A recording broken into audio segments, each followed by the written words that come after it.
You watching Nimrod Nkosi.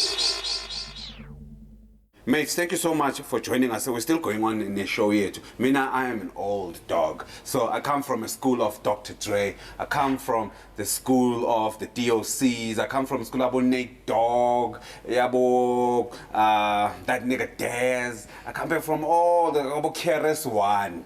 Okay, so today I thought let me feature a young person that has been blazing and a treasure also in the industry in terms of hip hop. We'd like to thank Mr. Kwesta for coming to the show. No Thank problem. you very Thanks much. for having Man. me. We really appreciate Thank it. you. We know you as Kwesta. The South African government knows you as Senzo Mfundo Vilakazi, yeah, young boy just from Katlehong, you know. Yes. Had a dream of just started to pursue it. You know? Yeah. Yeah, but generally I'm like I'm an easy guy. I could be anyone's next door neighbor kind of person. Yeah, you know? yeah. I don't have the fame thing yet. Please correct. Oh, yet. Please correct me if I'm wrong. Yeah. Ikaramo is from Katlehong? Where was Ikaramo? Bra music. Oh, I'm not sure. I'm not sure, but I remember that. But I'm not sure. You remember those guys? Oh, yes. I mean, yes. that's when we. Oh, okay. Yeah. So that's hip hop. That's you can tell that's I'm how an it old started. guy. I mean, but it started with them, you know, and then there was another group called K1 Fam, you know. Yeah. But then it almost died out. You know, people got into all the other things. Yeah. So Minamangala, there was almost no hip hop. You know, it was literally just me, Reason. You know, I mean, there was also Squatter Camp is partly most of it from there, Nabo. Yeah. Uchi Marimo Mischief. Oh, no Mischief, you know. But I'm just but Mischief. Kwesta Uti, prophets of the city, man. No, the hip hop was there. I'm just saying, Katlehong, more than anything. Yeah. So when I mang puma, is weird. How man you rap in turns out, you know, kind of thing. So it was hard making that, but because you love it, you do it. You know. Like I was saying with me, I'm from the era about common. Once it was common sense. Common sense. You know, what informs your hip hop? What is it that informs the way you write, the way you express yourself? Do you have the social issues as part of the inspiration? Do you have the what informs your hip hop? I mean, it's gonna sound maybe almost cliche, but it's what artists do generally. You know, we draw from our experiences, we draw from things we see happening to other people, we draw from things that happen to us, from ourselves, you know, and we draw from aspirations and places for now. Yes. So these are the things that inspire me, you know, from Intong is born in Katlehong to Intong is born in Sentin, you know, from Intong is born in next door neighbor, I am to Intong in David, you know. Yes. So it's all those things that happen to me that really inspire me, you know, and Intong Nameng is Fisa in Pilwen, you know. Yes. Is what I write about most of the time, you know. So it's a bit of everything, you know, my everyday life, you know. I don't know, I could write about this show next time, you know?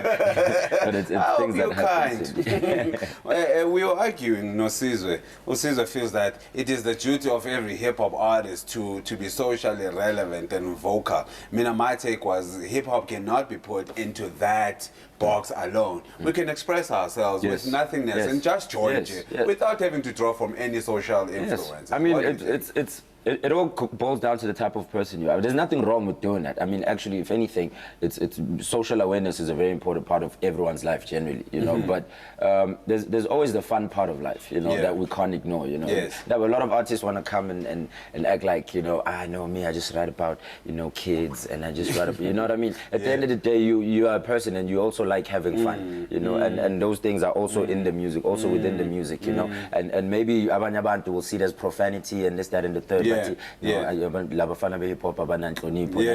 that's just how we have fun generally, you know. So you don't have to box yourself into that. I'd agree with you instead of Caesar. Note to Caesar. Hip hop has been fueled by a lot of things. Once upon a time, it was fueled by the feud, the West Side, and the East Side, and now I love how Black Thought comes out. The things they do, man, you know, and he sets up, he shows us really the matrix of hip hop, you know, from both sides, exactly, the evil and the good, isn't it though? And then Ngape South Africa, we have never been at that level. You know, we nearly saw it with AKA and Casper with guns. is it relevant for you guys? Is that what fuels it? Could there be nothing else? Should we even take it to that level, black people? Just your I don't opinion, think so, black child. Don't do it, you know. But it's a competitive sport, you know, and sometimes we as people tend to let our emotions take over, you know, and I think that's what happened with that, and that's what happened with any general altercation, Jay, you know. This sport is not really one where you sit back and you go, I know he's better than me, so I'll just sit back, you know. It's a very aggressive, very confrontational, and so it's easier for it to go that route. Yes, not, yes. You know. But we appreciate the hip hop because that element has always been there. Yes. But how you show that you are best, it's masopetele microphone, isn't it though? Yeah, that's the truth, you know. That's all that matters at the end of the day, you know. What it is that you're saying on the microphone, the skill that you're showing, you know, and everything. It shouldn't be about it. But now, when it gets to a situation where two artists are almost at the same level and everyone's trying to just see who the better one is, and it becomes now about how much money you have, you know, it becomes now what kind of car you drive, who do you have in your team, you know, what kind of guns do you carry, you know, and then it stops becoming about the actual art and the actual talent. It just becomes about all these other irrelevant things, you know? Where are you now musically? I'm still growing, you know, still growing. Got an album out called DAKAR. Yeah. Which stands for the King of Afrikan Rap. Oh, and is also, yeah. And is Just also when I the thought you were thinking capital of about the Senegal. country. Oh, the king. Oh Yeah, my it's the God. King of Afrikan Dude, you Rap, know yeah. guys who have given themselves titles like those. I Yeah. mean, you had LL Cool J with GOAT, right? Yeah, greatest You know of what all I time. mean? Yeah. I mean, you get attacked, yes. Yes, People always yes. feel a certain way about it, but I was taught at home that I need to be the king of my world, you know, and my world right now revolves around rap music, hip hop music, you know. Mculo is just generally what I love doing, you know. Yeah. And if I go out to people and say I'm the king of my world, I don't think people should in turn react in that way. They should go, okay, I'm let's fully expressing positive I'm in my world. Yes, that's it. That's all that message was about, you know. And so I put it out there, but it's been doing well, you know. We're lucky enough to win a Metro FM award this year, you know, my first ever after a couple of nominations. Do you think those are credible, Kwesta? I think so, because it's me. I believe in things that are based on people. You know, it's not just a panel of 5 people who decide, no, that's my friend, so I'll give him an award, or that guy stepped on me at the last party, so I won't give him an award. Kind of, it's literally based on people. Where Senzo Mfundo, who's not into rap, can just decide, okay, no, I've listened to all of them, and I'm gonna vote for this guy. You know, I'm gonna vote for that guy. So I think everything that people, I mean, it's a democratic country anyway, you know, so people choose their winner, you know. And I think that gives it credibility, because it's not so-called experts that decide, you know. It's literally the people that we serve the music to, you know. Sure. So I think the credibility is in that, you know. And also, I mean, it's growing, you know. The Metros are really growing. They're now slowly becoming the best, you know, the greatest ones, you know. But obviously there's competition with the Sambas and everything, but that's the nature of the world. That's it, but man. I think all the awards are very important. How much of this work do you own? All of it. And that's the point. Yeah, I mean, I was in a company. I used to work with Paraping, a company called Paraping. That was owned by Slicker and Sugar Smacks from Squatter Camp. You know? Yeah, they literally signed me from Katlehong and said, yo, you can rap, you know, I want to do this, you know. But as I kind of learned from them and watched them sort of push my career and take it a level further, you know, I learned a lot, and I decided I also want to do the same thing that they're doing, you know what I mean? I also want to sign myself to myself, because that's what they were doing, and sign another kid maybe who also has the same dream, you know. And so I opened up this company called Urbantainment, you know, and that's how I released DAKAR, and we got an award and everything, you know. So we've just been great, and we also just signed a new crew called TLT. Now Katlehong, boys who do hip hop, you know. So I'm literally doing the same thing over. They say everything that happened to me. You know, I'm so literally you're paying it forward. Yeah, I'm paying it forward, genuinely, you know. And the ownership of the music is a very important thing. I think that's where it is. Yes, because when you get signed by anybody, the first thing they want to do is own your music, because they know that's what matters at the end of the day, you know. It's not really the so-and-so I was Zirabangaga after a show, you know, because the show money is that money, but the ownership of the music is the most important. That's lifetime money. Yeah, that's lifetime money. That's a legacy right there. That's your legacy, that's your legacy, Forward. With this album, right? what sort of message are you is contained in the album?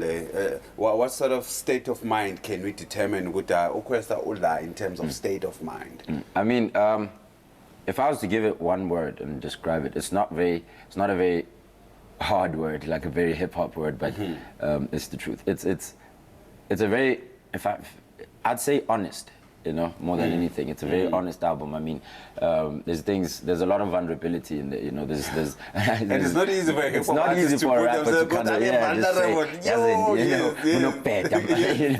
we all just somehow stick to the message of which you don't get right, you know. But on this one, I mean, it's a lot of honesty, you know. I speak about my mom and dad divorced when I was a kid, you know. I speak about that and how growing up under that was. Is that therapeutic for you as well? Yeah, it is, actually. It is. It helped me make peace with my dad also, kind of thing, you know, just the making of this album, you know. And I also just became a father.